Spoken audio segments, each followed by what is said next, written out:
Hello everyone, in this video I'm going to present you various cultures from the Mediterranean cultures to Nordic ones. So let's begin with Pakistan. I am Nizar Ech-chettioui. I will present you with my friends FES Pakistani culture. If there is a country whose culture is strictly constructed by its international image, it has to be Pakistan. Pakistanis all over the world often face the dilemma of explaining what their culture really entails, thanks to years of news media exaggeration and agenda setting. Beyond democratic and economic disappointment, there was a world of Pakistani civil society that works resistantly against all odds to keep what matters the most intact, its vibrant culture. Pakistani's culture is very diverse thanks to its historical, geographical and ethnic diversity. Pakistan's culture is a melting pot of Indian, Persian, Afghan, Central Asian, South Asian and Western Asian influences.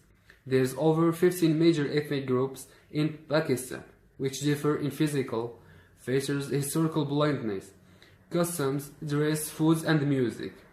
Some of this includes Punjabis, Sindhis, Baluch, Pashtuns, Kashmiris, Hazaris, Makranis, and other than ancient ethnic elements, the religious influence of Islam has also strongly shaped Pakistani culture since it first came to the region in 700 AD. Many different languages are spoken in Pakistan. The official number of languages actively spoken in Pakistan is between 63 and 66. This means that within hour of difference between the country's districts, there are languages that other groups in different regions do not speak. The most popular of language, however, belong to the largest ethnic group with their own modern and ancient literature, like stories, philosophy, poetry, academia. Most languages in Pakistan belong to the Indo-Iranian language group, include Urdu, the national language.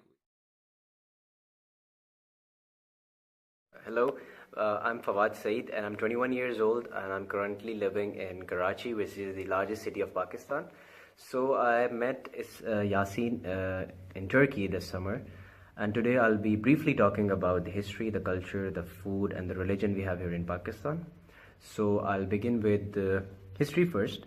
So Pakistan was once part of the Indian subcontinent, and the subcontinent had two large group of people, the Hindus and the Muslims. So Pakistan was divided on the basis of religion. It was a state which was built exclusively for the Muslim population of the Indian subcontinent.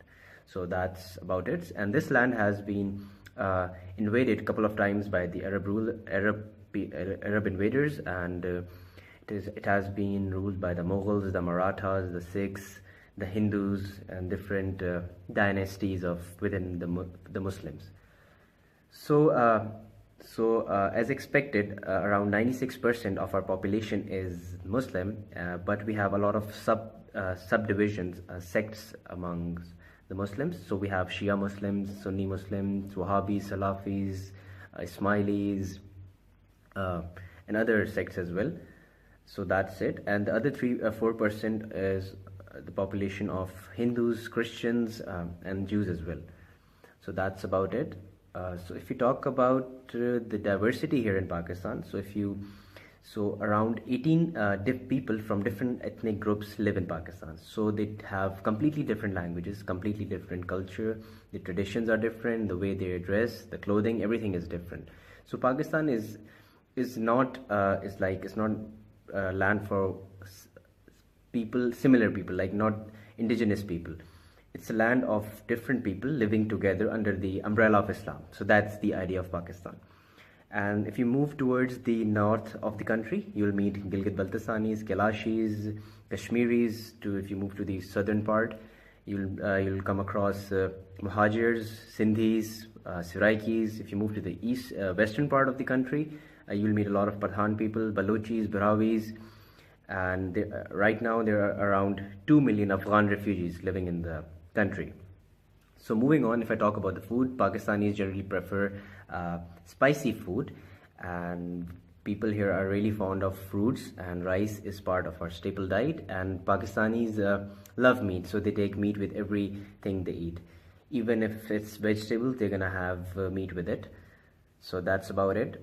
and we have a province, state called the Punjab, which is the hub of the agriculture of Pakistan, and we produce like one of the best mangoes, the best rice in Punjab. Punjab is divided into two countries, which is India and Pakistan, and it's known as the food basket of this Indian subcontinent. So I've talked about religion, little bit about the history. So before independence, we were ruled by the British, and so the British divided Pakistan into Pakistan, India, West Pakistan, East Pakistan. East Pakistan broke away in 1971. So that's about it. And people, yeah, I've talked about that as well. So thank you for listening to me. Thank you. Hello everyone, my name is Hadi Hassani. I'm 21 years old. I am from Morocco, living in FES. I am a student of National School of Business and Management. And today I'm going to present the culture of Romania. First of all, I want to thank my friend Alexander for helping me to present and understand more about their culture. And let's talk about the location. Romania is located in southeastern in Europa, near Ukraine. She has more than 23 million of people. And in Romania, the people can speak a lot of languages like the Romanian, German, Hungarian, and people can practice a lot of religion there, like Muslims, Protestants, but the main religion in Romania is the Orthodox. If we speak about Romania, we should speak about foods. Romania is known by zarmal, siobra di burta, balmos, and ghișeri. Those foods are the main ones, and all the Romanian are proud of this. If we talk about society and the culture of Romania, the Romanian people are formal and reserved with a strong need of privacy.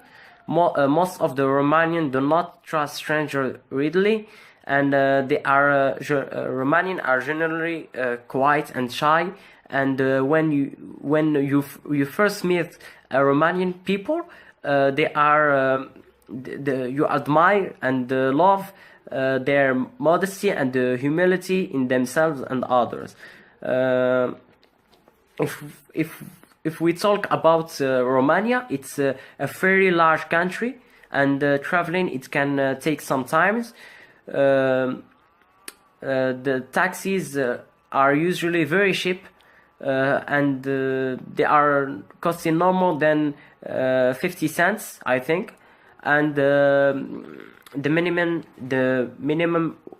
salary in Romania is only 270 euro. So it's not surprised that things in Romania tend to be very cheap if we compare Romania to the rest of Europe. If we talk about tradition, there are a lot of tradition in Romania, but here is the main ones. The first one is called Bobotiaza. It's concerned the unmarried woman who thinks that who sleep the unmarried woman should sleep and dream about her future husband. It's a little bit superstitious country, but it's a folklore and a myths and legends. There are a pig slaughter, and there are a tradition called big slaughter for Christmas, and there are a tradition called offering gift to the faith fairies, and there are a tradition called Christmas that everyone know. In Christmas, all the family and the friends are together to celebrate the event. They are so happy. They share food, they share gifts between them, they share joy and happiness. And the Romanian are known by their modesty and knowledge. They speak a lot of language, and if someone wants to visit Romania, they always recommend them to visit Bucharest, because Bucharest is a beautiful city, and the people there are so nice, with a lot of place to visit, and a lot of place to see, and it's not a problem that people don't speak Romanian and Hungarian and German, because people in Romanian can speak English without problem. So this is my presentation about Romanian. I hope that I will visit Romania one day, because it's a beautiful country with beautiful people. See you soon, and thank you, Alexandra. Hello everybody, my name is Alexandra. I am 21 years old and I'm from Romania. So here are a few things about my country. Romania is located in the southeast of Central Europe. There are 19 million people that are Romanians, but a few millions are living in other countries like in Spain, Italy, France. The capital is Bucharest, where I am studying, and we are speaking Romanian language, which is the Latin language.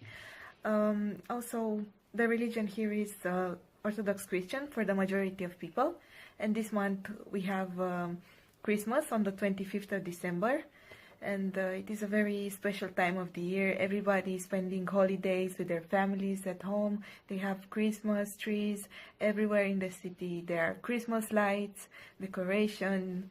It is so beautiful everywhere. And also near this day, there are kids going around their neighborhoods and singing carols to their neighbors, and they are getting sweets and money and fruits, and it is very happy and warm atmosphere, and people try to be better, to be more generous and kind to one another. And also on the 25th we have Santa Claus that is coming, and this is the happiest day for all the children. They are getting gifts under the tree, and we had on the 6th of December Saint Nicholas, which is like doing a very close thing to Santa Claus. He's bringing gifts to the children, but he's putting them in their boots, and they are finding them in the morning, so they are really happy. And yeah, it is like the happiest day, happiest month of the year. So another thing I can say, this year is very important for my country, because there will be 100 years since the unification of all the regions that formed Romania in 1918. So I have this chocolate here with the flag. Like this, it was made special. And yeah, what can I say? It is really beautiful country. It is worth to visit, and you can come anytime. And it was really nice to see you. Oh, bye-bye. Hello everyone, my name is Lazar Yassine. I am 21 years old. I study at ENCG. In this video, I'm gonna talk about Bulgaria. Bulgaria is a country located in Southeast Europe. It is bordered by two seas, the Mediterranean Sea on the east, on the south, and the Black Sea on the west. Bulgaria's main language is Bulgarian. Bulgarian language is pretty similar to Macedonian language. It has borrowed many words from Turkish, Greek, Russian, and also Serbian and Croatian. When it comes to history, Bulgaria has been constituted in the 7th century. And since then, it has never changed its name. And it is one of the few countries in the world that have never changed its name since its constitution. When it comes to religion, most Bulgarians are Orthodox. But mostly, they are not very believers. They are just Orthodox by the name, and that's it. When it comes to music and folk music, Bulgaria's main instrument is bagpipes. Bagpipes are the same instruments used in Ireland and in Scotland. When it comes to some good facts or funny facts about Bulgaria, Bulgarians do not say, when it comes to Mimin, say Mimin yes or no. Bulgarians shake their head for yes, and they nod for no. So it might be pretty confusing when you meet a Bulgarian for the first time. Also, other facts: Bulgaria has one of the very, very ancient treasures that were found in the world. And I guess when it comes to individualism and collectivism, as you know, Bulgaria was a former country of the Soviet Union. So, as you know, Soviet Union was communists, and communists are known for their collectivism. That's it for my video. In the next video, you're gonna see a Bulgarian talking about Bulgaria, and I hope you enjoy it. Thank you. Hey Yassine, how you doing? I'm recording your project, so I'll try to answer to some of the questions that might be interesting for you and your audience about Bulgaria. So as much as I can think of anything interesting, okay?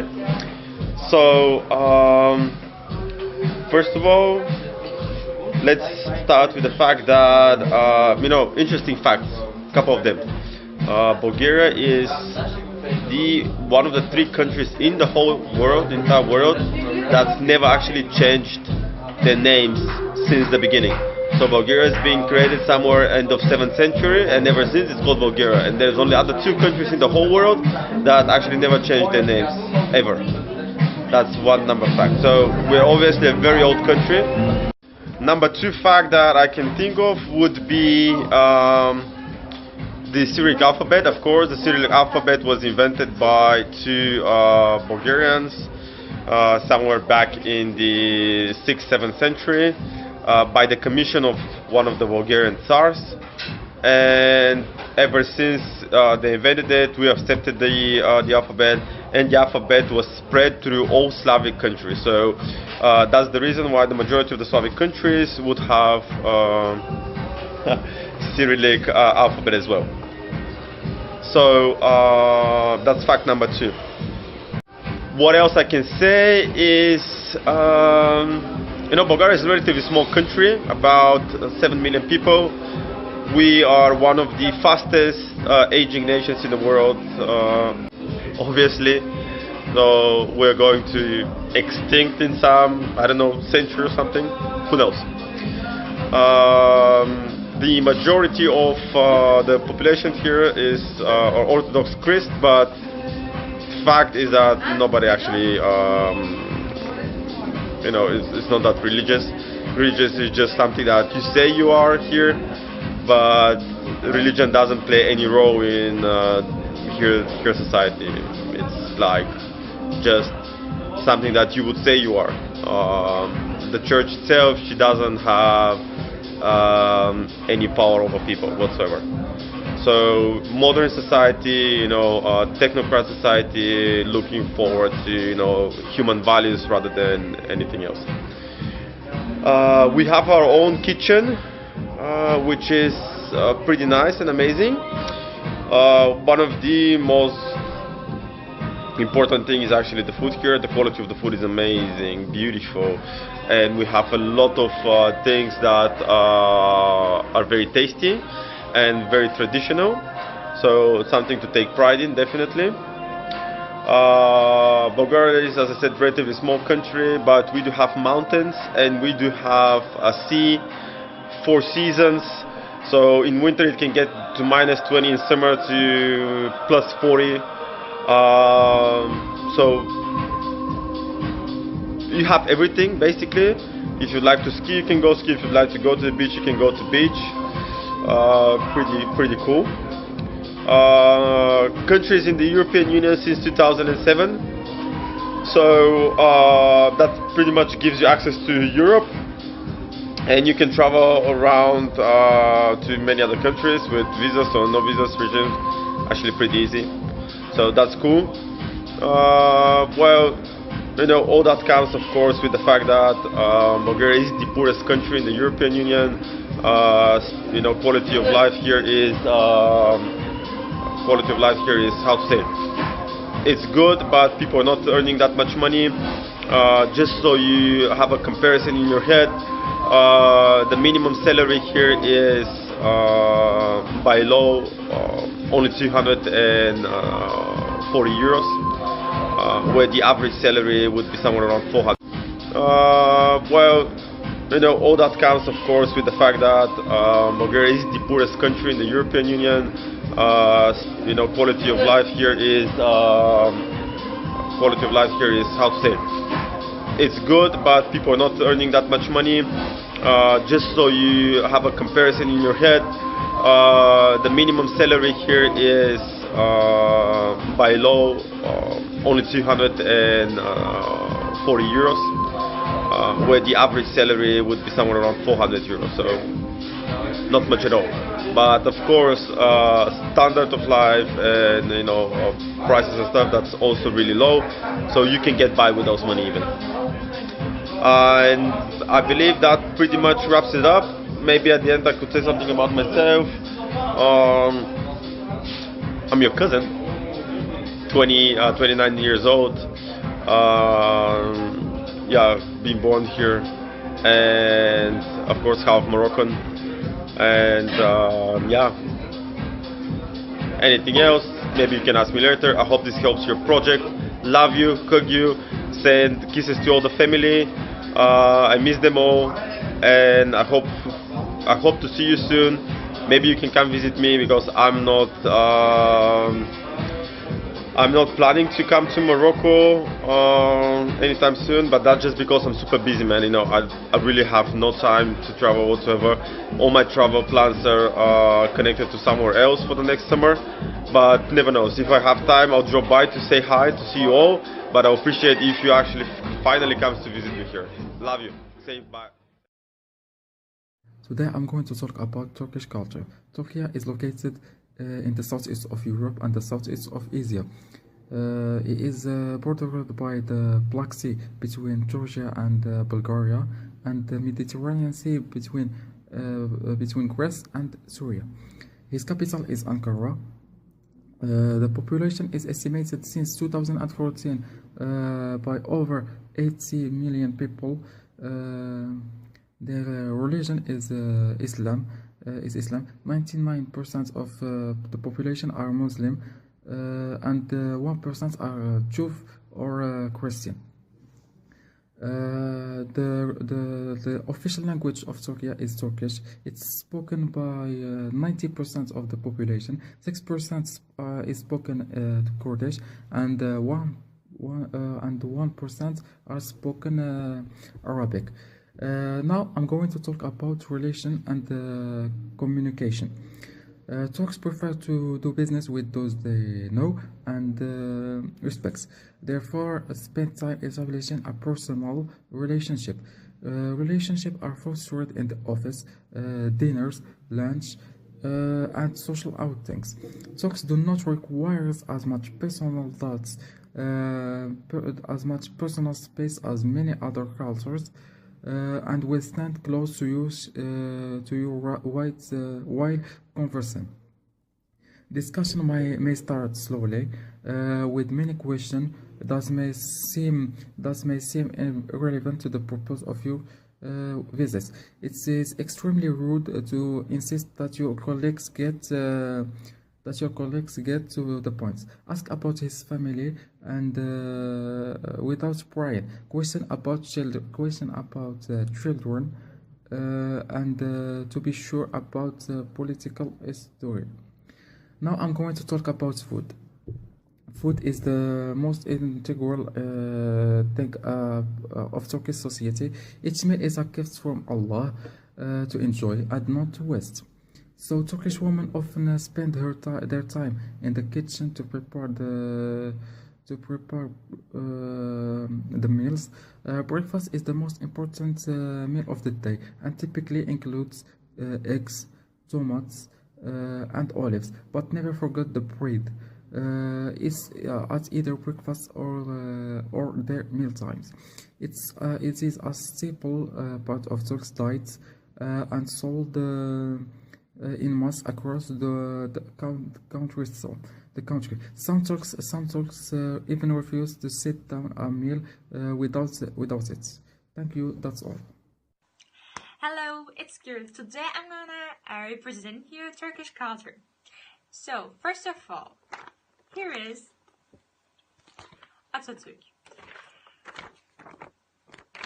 He is the founder of Turkish Republic, who is an important person for Turkish people.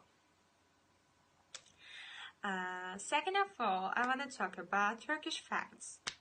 For example, if we use an evil eye at our house or in our clothes, it protects us from the bad luck of different people's eyes. So, second of all, I want to talk about Turkish coffee. We can do some fortune-telling things from a cup of tea. If a person drinks the coffee and then turning upside down the coffee, and we're waiting like 15 minutes, then we're looking at the bottom of the coffee, so we can tell his or her fortune just looking at the bottom of the coffee. We can tell the future. It's a funny thing which can we do with a cup of coffee. And we've got also Turkish tea, which we drink it every day, almost every day. And I'm gonna talk about our flag. Which has got a moon there and a star there, and the color of the moon and the star are white, which means the peace. And the total color of the flag is red, which means the blood of the soldiers. And I'm gonna talk about the black cats, which is another fact about Turkish culture. If a black cat passes in front of you, it brings bad luck to us. So,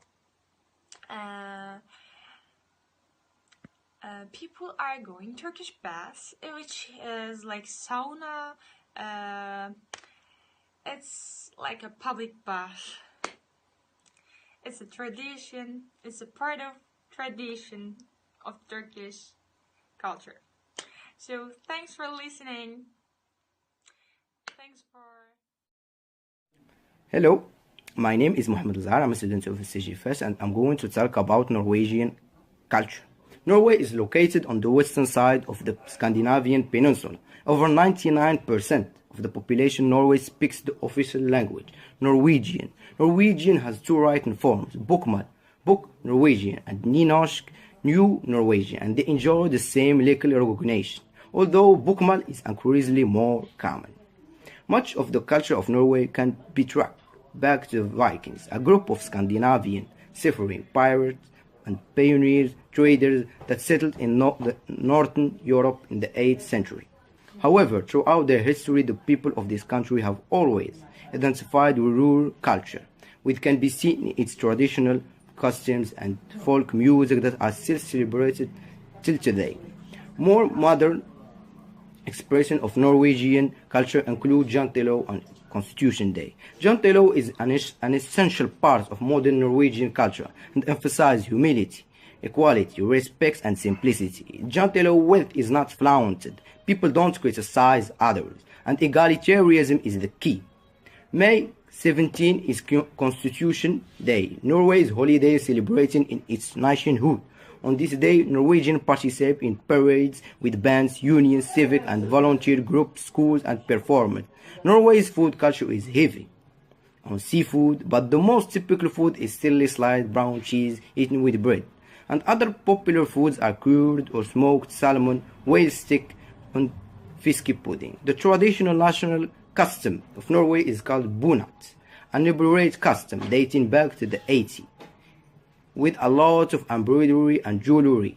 There are approximately 200 regional variations, and as elsewhere, there is a Viking influence on more traditional Norwegian clothing.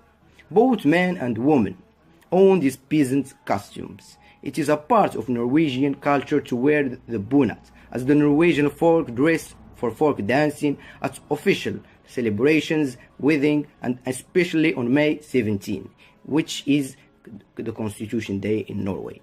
For power distance, Norway scores low on this dimension, which means that the following characterize the Norwegian style: being independent, hierarchy for convenience only, equal rights, superiors accessible, coaching leader, management facilities, and empowers.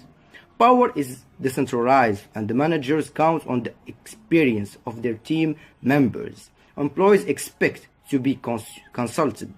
Control is disliked, and attitude towards manager are informal.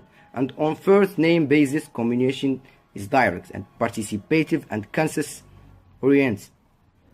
And for individualism, Norway with a high score is considered an individualist society. This means that the self is important and individual personal opinions are valued and expressed. Communication is explicit. At the same time, the right to privacy is important and respected. There are clear lines between work and private life. Job mobility is higher, and one thinks in terms of individual careers. The employer-employee relationship is based on a contract, and leaders focus on management of individuals. Feedback is direct, and nepotism is not encouraged. Here are some statements that have come to us directly from Norway, and I want to thank Julie for her video, and thanks all. Hi Lazar, I'm Julie, and I'm going to present you Norwegian culture. Norwegian culture focuses on tradition, values, and attitudes. Norwegian culture rhymes with nature. Norwegians are wanderers. They like to wander in nature and contemplate the majesty of Norwegian fjords and mountains. When it comes to Norwegian food, brown cheese tops it all. Then comes many different products: milk chocolate, cheesecakes, and waffles. Concerning traditional clothing, Norwegian folk wear a traditional dress called Marius sweater and a bunad on 17th May. Norwegian behaviors and routines depends on the weather. Once in the rude winter, people tend to stay at home, cozy near the chimney, and gather up as a family, since days are short in the polar circle. But once summertime comes, people tend to switch to go outgoing behaviors and enjoy life as it is fully. Norwegians are more of a collectivist society. That attitudes varies from season to other. Most Norwegians are Christians, but we have other religions. Hi everyone. So I will talk about the culture of Italy. Firstly, after all my sessions, I found a hard difference in culture between the south and the north of Italy. Concerning individualism, 76% of Italians are individualist culture, especially in the big and rich city of the north, because their culture is based on work and money. Also, the cool actors and rich people are from the north, while in the south their culture is based on food and family, and they are more collectivism than individualism. And we found that the criminals and comedians are from the south, Also, they help each other in difficulties.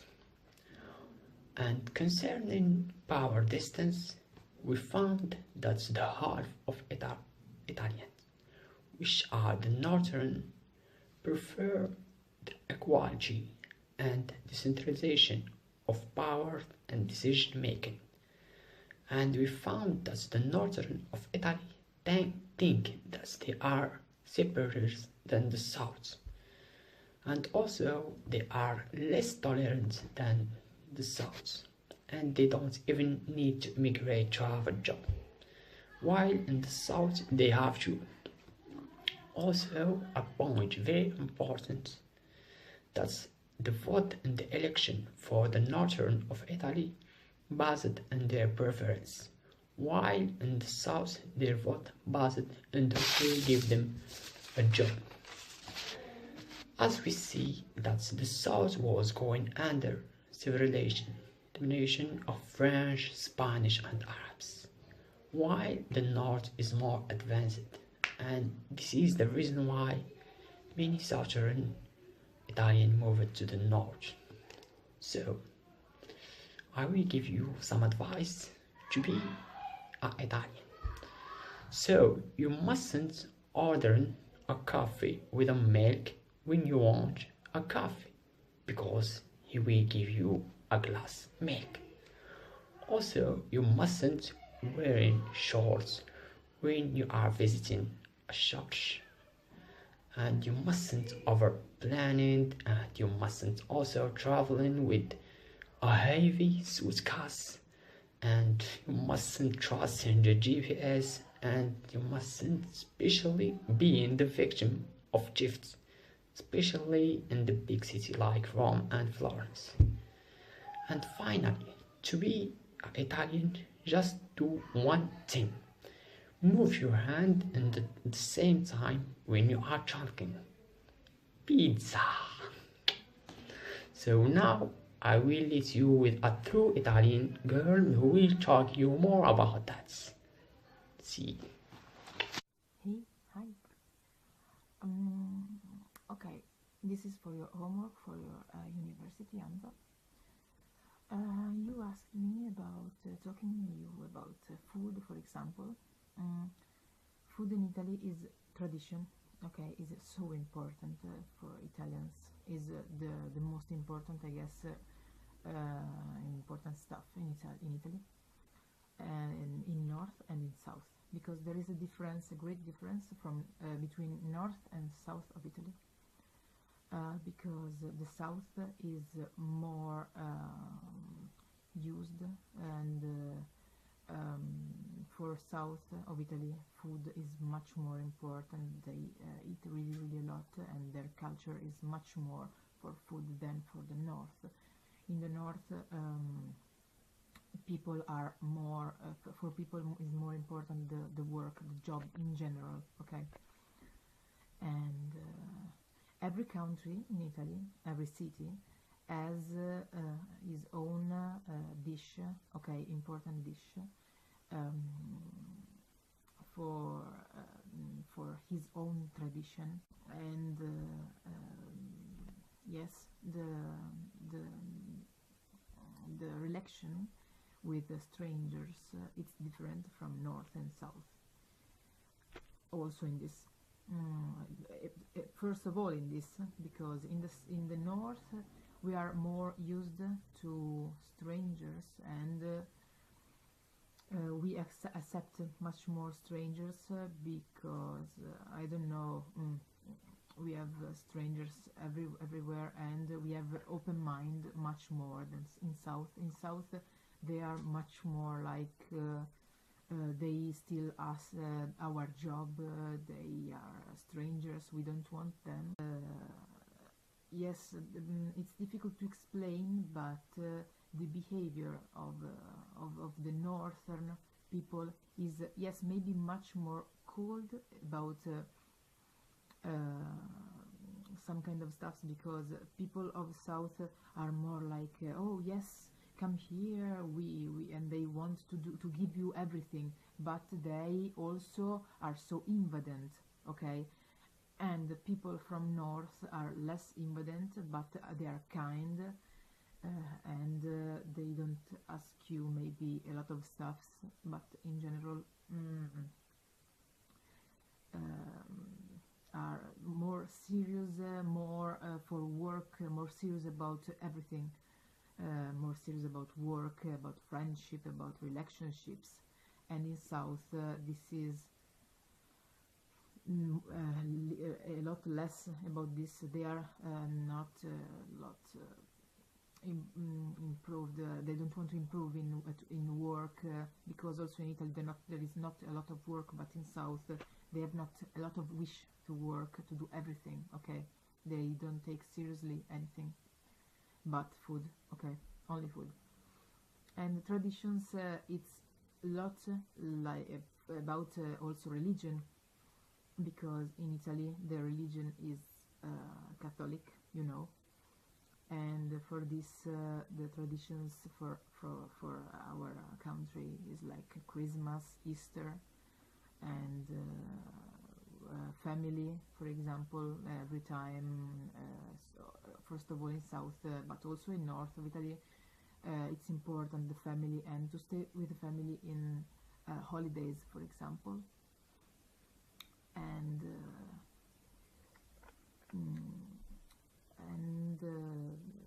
also stay near the family,